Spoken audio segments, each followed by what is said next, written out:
selamat datang kembali di pembelajaran ekonomi. Khusus kali ini kita akan membahas mengenai tentang topik akuntansi, yaitu persamaan dasar akuntansi. Kali ini Miss akan membantu adik-adik semuanya dan peserta didik Miss untuk bagaimana cara menganalisis transaksi dan memasukkan ke dalam persamaan dasar akuntansi. Oke, selamat bergabung. Baiklah adik-adik dan peserta didik Miss semuanya, mari kita mulai topik kita, yaitu mendeskripsikan konsep persamaan dasar akuntansi. Oke, di mana yang kita bahas di sini yaitu pengertian dan penggunaan persamaan dasar akuntansi. Yang kedua, menganalisis bentuk persamaan dasar akuntansi. Dan yang ketiga, melakukan pencatatan transaksi ke dalam persamaan dasar akuntansi. Oke, kita mulai aja langsung. Kita masuk ke pengertian dan penggunaan persamaan dasar akuntansi. Mari kita lihat. Persamaan dasar akuntansi adalah persamaan secara global dan terpadu, menggambarkan hubungan antara kekayaan dengan sumber kekayaan perusahaan.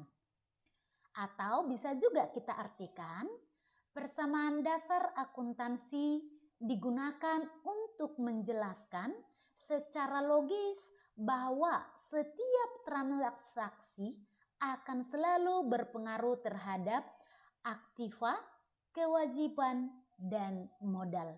Ada 3, yang pertama ada aktiva, kewajiban, dan modal. Oke, kita lihat bentuk persamaan dasar akuntansi. Persamaan dasar akuntansi itu bentuknya pertama yaitu aset sama dengan modal, atau disebut juga aset sama dengan capital atau equity. Oke, kemudian jika diturunkan, maka aset sama dengan kewajiban tambah modal atau ekuitas, atau aset sama dengan liabilities plus capital atau equity. Kita lihat persamaan dasar yang pertama dan persamaan yang kedua itu ada perbedaan. Kita lihat di sini perbedaannya itu adalah kewajiban. Oke, apa perbedaan di persamaan pertama dan di persamaan kedua? Di sini ada pertanyaan. Jelaskan kondisi seperti apa pada persamaan 1 dan kondisi seperti apa pada persamaan 2. Kalau dia pada persamaan pertama, aset sama dengan modal, berarti seluruh kekayaan yang kita miliki itu jugalah yang menjadi modal kita. Sedangkan persamaan yang kedua, aset sama dengan kewajiban ditambah modal atau ekuitas, berarti posisinya di sini aset kita atau kekayaan kita atau aktiva kita itu bersumber dari kewajiban dan modal perusahaan. Berarti ada 2 sumber kekayaan kita di sini, kewajiban dan modal. Itulah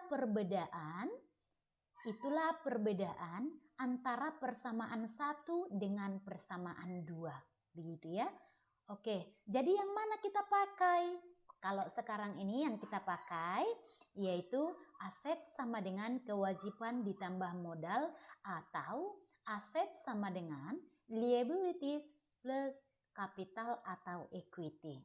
Oke, di sini bisa dipahami ya. Kita lanjut. Bagaimana apabila ada penghasilan dan beban? Oke, penghasilan dan beban merupakan hasil usaha yang menambah dan mengurangi modal ataupun ekuitas. Kalau dia penghasilan, pasti dia akan menambah modal atau ekuitas kita. Begitu ya. Sedangkan kalau dia beban, berarti dia mengurangi modal ataupun ekuitas. Dengan demikian, kita buat persamaannya apabila dipengaruhi oleh penghasilan dan beban, maka persamaannya bisa dibuat seperti berikut ini. Aset sama dengan kewajiban ditambah modal atau ekuitas ditambah buka kurung penghasilan dikurang beban. Atau kita buat di sini aset sama dengan liabilities plus capital ataupun equity ditambah garing income dikurang expense gitu ya. Oke, itu kalau kita buat dalam bentuk bahasa Inggrisnya. Terus kita lihat pada saat kapan transaksi itu atau persamaan dasar itu akan berubah, begitu dia ya. Oke, kita lihat. Setiap transaksi harus dicatat berdasarkan prinsip berpasangan atau disebut double entry, yaitu prinsip yang menjaga keseimbangan antara kekayaan dan sumber pembelanjaan ataupun kekayaan. Kita lihat, berdasarkan prinsip ini, jenis transaksi keuangan itu akan mempengaruhi posisi yang seperti apa, begitu ya. Yang pertama, transaksi yang hanya mempengaruhi kolom aktiva. Itu seperti apa dia kalau hanya mempengaruhi kolom aktiva? Begitu ya. Yaitu artinya begini, katanya tadi kenapa hanya mempengaruhi di kolom aset ini aktiva? Begitu ya. Kita lihat. Yaitu suatu aktiva berkurang dan diganti dengan aktiva lain. Pada saat kapan ya? Contohnya, pada saat kita melakukan pembelian aktiva jenis peralatan secara tunai. Berarti di bagian aktiva yang bertambah itu adalah peralatan. Karena peralatan ini itu termasuk bagian dari aktiva atau aset atau harta. Begitu dia ya. Oke.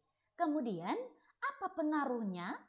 Karena pembeliannya ini secara tunai, maka akan mempengaruhi di bagian aktiva, yaitu kas, akan berkurang. Begitu dia, karena kita akan membayar peralatan yang kita beli ini secara tunai. Maka yang berkurang itu adalah kas tersebut. Maka dikatakan di sini tadi, hanya mempengaruhi kolom aktiva. Kas pada kolom aktiva juga, sedangkan peralatan juga berada pada kolom aktiva. Begitu dia. Kita lanjut. Yang kedua, transaksi yang hanya mempengaruhi kelompok kewajiban. Yang mempengaruhi kelompok kewajiban. Gitu ya. Oke, kita ingat kembali bagaimana tadi persamaan dasar akuntansinya. Aktiva sama dengan kewajiban ditambah modal. Katanya di sini hanya mempengaruhi kolom kewajiban. Yaitu suatu kewajiban berkurang dan digantikan dengan kewajiban lainnya. Seperti apa? Misalnya, pengalihan utang usaha menjadi utang wesel. Berarti di sini posisinya utang usaha akan berkurang karena kita alihkan menjadi utang wesel. Sedangkan utang wesel kita menjadi bertambah. Oke. Kemudian yang ketiga, kita lihat kembali transaksi yang mempengaruhi kelompok aktiva dan kewajiban. Yang dipengaruhi di sini kolom di bagian aktiva dan kewajiban. Itu seperti apa? Kita lihat. Misalnya, pembelian aktiva jenis perlengkapan secara kredit. Oke. Atau belum dilunasi. Atau pembayarannya masih dianggap utang. Yang akan menjadi kewajiban kita. Pada saat kita membeli perlengkapan ini, maka yang bertambah di kolom aktiva kita yaitu kolom perlengkapan akan bertambah. Sedangkan karena kita beli secara kredit, maka akan bertambah di kolom kewajiban atau utang kita akan bertambah karena pembelian kita ini belum kita bayarkan. Maka akan bertambah kewajiban kita sebesar atau senilai yang kita beli. Begitu dia. Oke, itu yang ketiga. Kemudian yang keempat, transaksi yang mempengaruhi kolom aktiva dan modal. Kolom aktiva dan modal. Pada saat kapan? Kita ambil contohnya setoran atau boleh juga pengambilan modal pemilik atau prive. Pada saat setoran,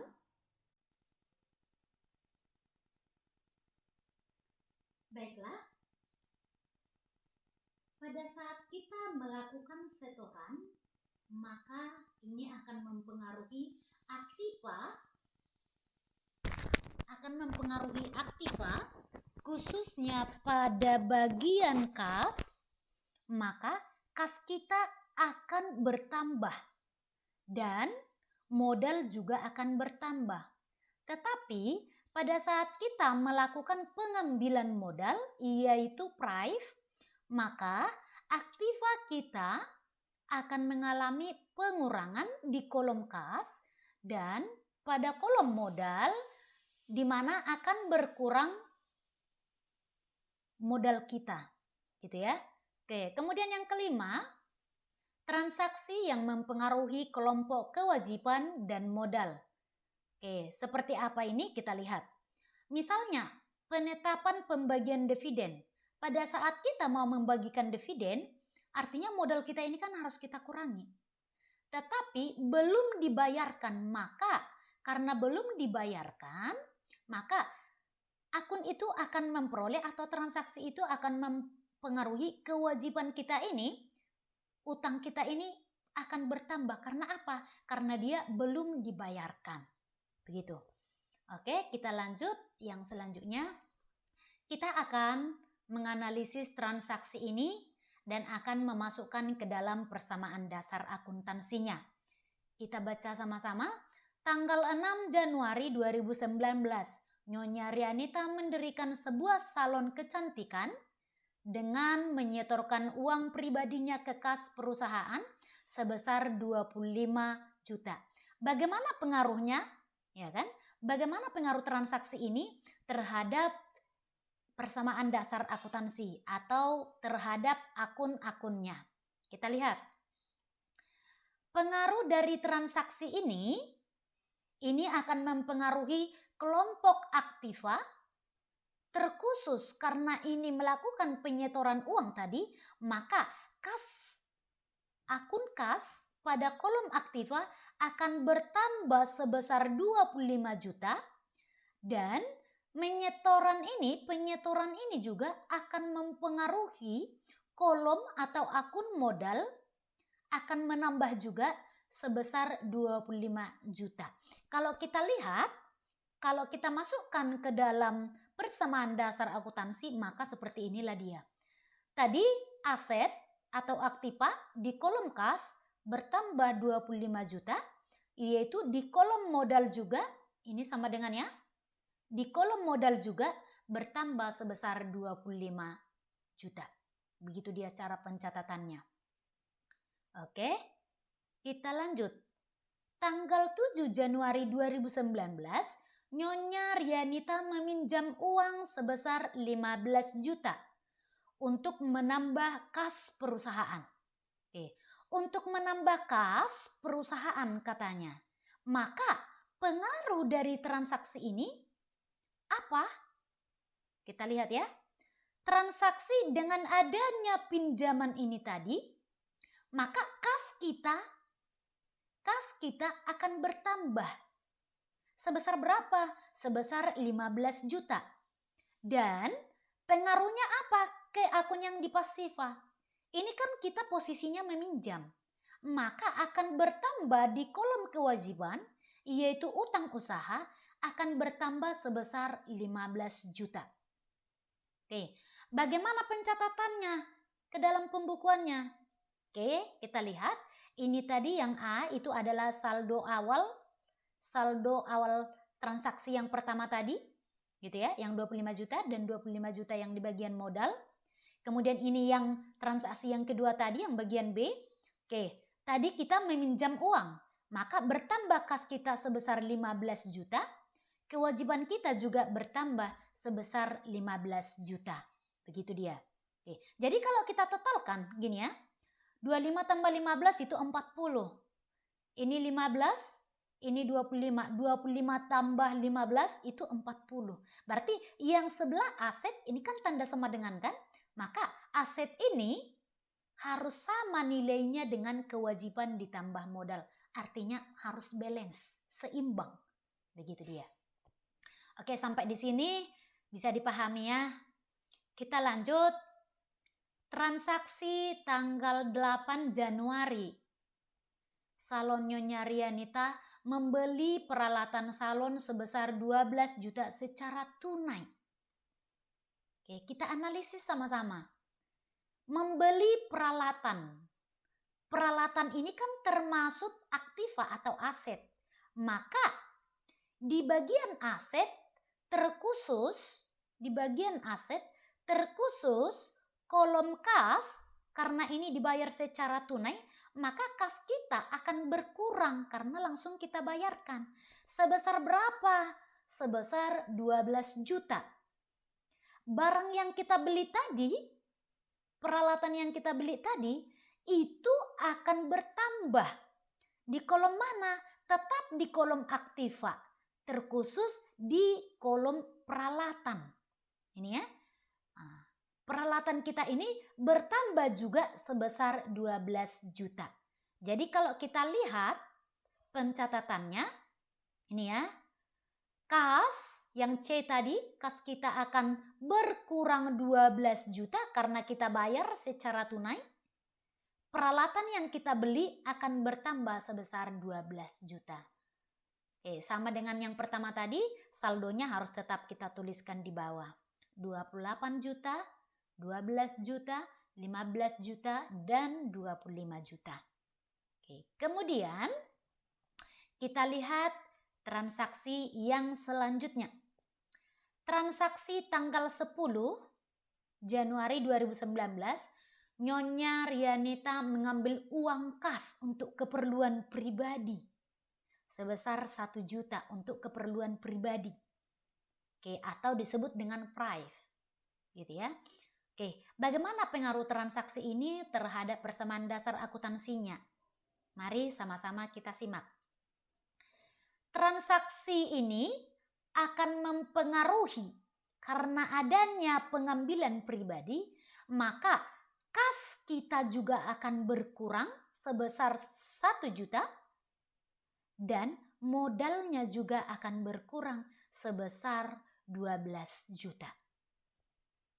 Pencatatannya bagaimana? Karena dilakukan tadi pengambilan pribadi, kasnya akan berkurang sebesar 1 juta ini ya. Oke.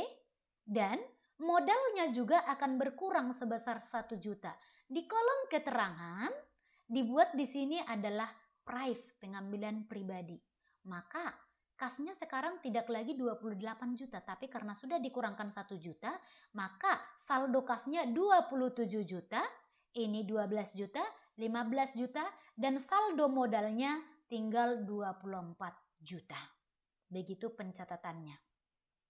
Kemudian kita lihat transaksi yang selanjutnya.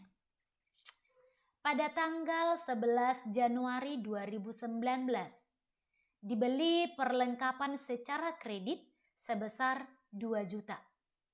Oke, apa yang dibeli? Perlengkapan. Perlengkapan ini apakah termasuk aktiva? Iya. Apakah termasuk aset? Iya. Betul sekali. Gitu ya. Mari sama-sama kita analisis. Transaksi ini akan mempengaruhi aset terkhusus di kolom perlengkapan. Karena ini kita beli secara kredit. Maka di kolom perlengkapan, barang yang kita beli akan bertambah. Nama akunnya apa? Perlengkapan. Maka kita isi di kolom ini sebesar 2 juta. Begitu ya. Kemudian karena belum kita bayarkan, karena ini secara kredit belum kita bayar, maka yang timbul itu adalah utang kita karena belum kita bayar. Maka utang kita semakin bertambah. Bertambah berapa, Miss? Bertambah 2 juta. Maka total utang sekarang tidak lagi 15 karena sudah bertambah 2 juta, maka total utangnya 17 juta.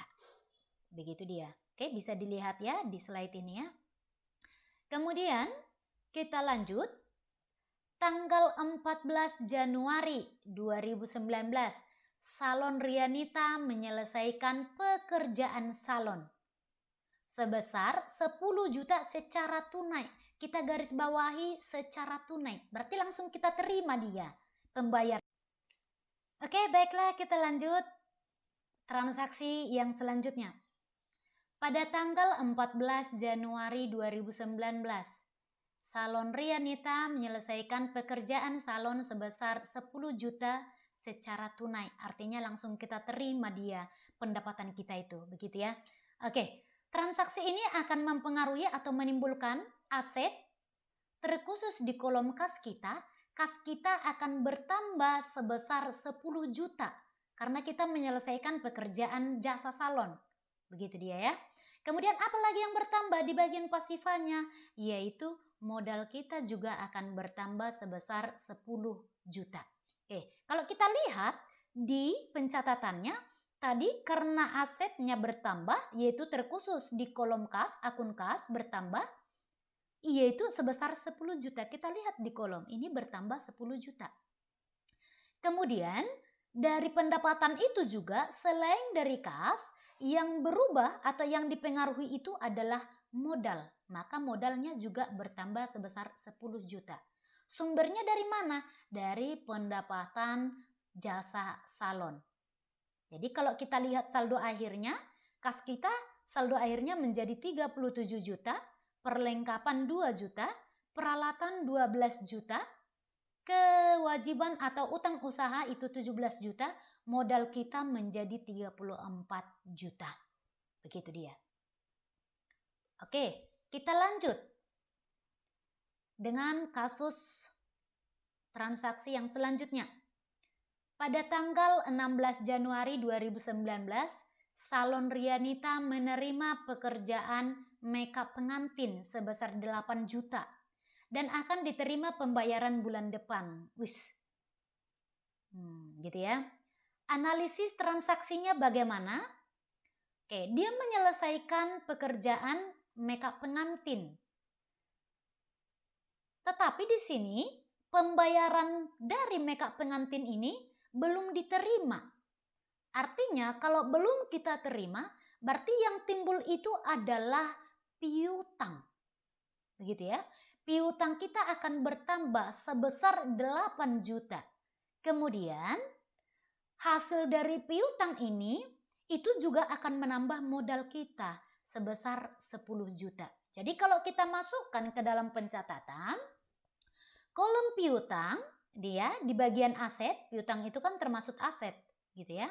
Di kolom piutang akan bertambah dia sebesar 8 juta dan modal juga akan bertambah sebesar 8 juta. Tetap kita isi kolom keterangan yaitu pendapatan jasa salon. Kemudian pada tanggal 31 Januari 2019 dibayar gaji pegawai sebesar 3.500.000 dibayar. Berarti kalau kita membayar itu dari mana kita ambil uangnya? Begitu ya. Oke, kita lihat, kita analisis sama-sama. Transaksi ini menimbulkan aset terkhusus akun kas atau kolom kas karena kita membayar, berarti uang untuk membayar biaya gaji ini akan kita ambil dari mana? Dari kas. Maka kas kita akan berkurang sebesar 3.500.000, modal kita juga akan berkurang sebesar 3.500.000. Kita lihat bagaimana pencatatannya. Ini yang bagian H tadi ya. Nah, karena kita membayar gaji, maka kas kita berkurang sebesar 3.500.000, modal kita juga berkurang sebesar 3.500.000. Jadi di kolom keterangan kita isi itu adalah beban gaji, akun beban gaji, begitu dia. Jadi kalau kita lihat berapa total akhirnya, yang pertama kita lihat 37 juta dikurang 3.500.000, saldonya tinggal 33.500.000. Ini kita turunkan 8 juta, 2 juta, 12 juta. Utang bank itu 17 juta, sedangkan modal kita saldonya 38.500.000. Jadi kalau kita totalkan ya, aset sama dengan kewajiban ditambah ekuitas, apakah nilainya sama? Oke, kita jumlahkan sama-sama. Iya, nilainya totalnya 55.500.000 di bagian aset dan kewajiban ditambah ekuitas juga totalnya 55.500.000. Berarti balance ya. Oke, kira-kira begitu pencatatan transaksi ke dalam pembukuan atau pencatatan persamaan dasar akuntansi. Miss harapkan semua anak-adik kami dan anak didik kami dapat memahami dari penjelasan yang Miss sampaikan. Oke, sampai di sini dulu pertemuan kita. Thank you.